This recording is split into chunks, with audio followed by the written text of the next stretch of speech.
8वां अध्याय। सभी भक्त ध्यान से सुनिएगा। श्रीमद् भगवद गीता का 8वां अध्याय।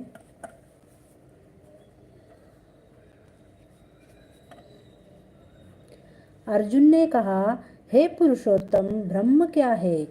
अध्यात्म किसको कहते हैं? आदिभूत क्या है और आदिदेव क्या कहलाता है? हे मधुसूदन, आदियज्ञ क्या है और इस देह में आदिदेह कौन सा है? मरने के समय में स्थिर चित्त वाले लोग तुमको कैसे जान जाते हैं?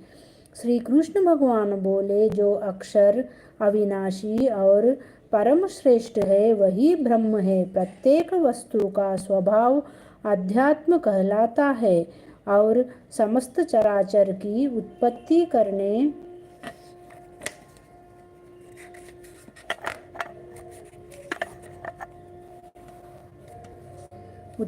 करने वाला जो विसर्ग है वही कर्म है।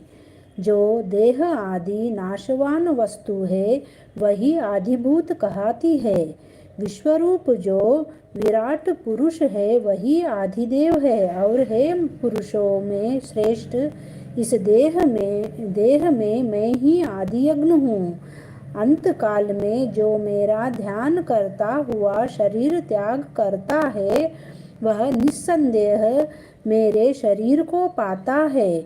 हे कुंती पुत्र, अंत समय में मनुष्य जिस वस्तु का स्मरण करता हुआ शरीर त्यागता है वह उसी को पाता है।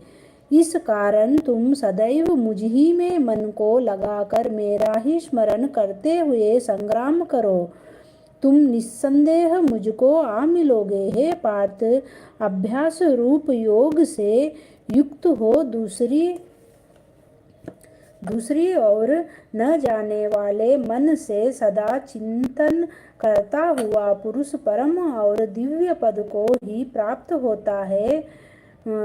होता है। अतएव जो अंत समय में मन को एकाग्र कर भक्ति पूर्वक योगाभ्यास के बल से दोनों भवों के मध्य भाग में प्राण को चढ़ाकर सर्वज्ञ अनादि संपूर्ण जगत के नियंता, सूक्ष्म से भी सूक्ष्मतर, सबके पोषक, अचिंत्य स्वरूप सूर्य के समान प्रकाशवान, तमोगुण से रहित परम पुरुष का ध्यान करता है वह उसको मिलता है। वेद के जानने वाले जिसको अक्षर कहते हैं, वीतराग होकर सन्यासी जिसमें प्रवेश करते हैं तथा उसको चाहने वाले ब्रह्मचर्य का आचरण करते हैं, उस परम पद को तुमसे संक्षेप में कहता हूँ।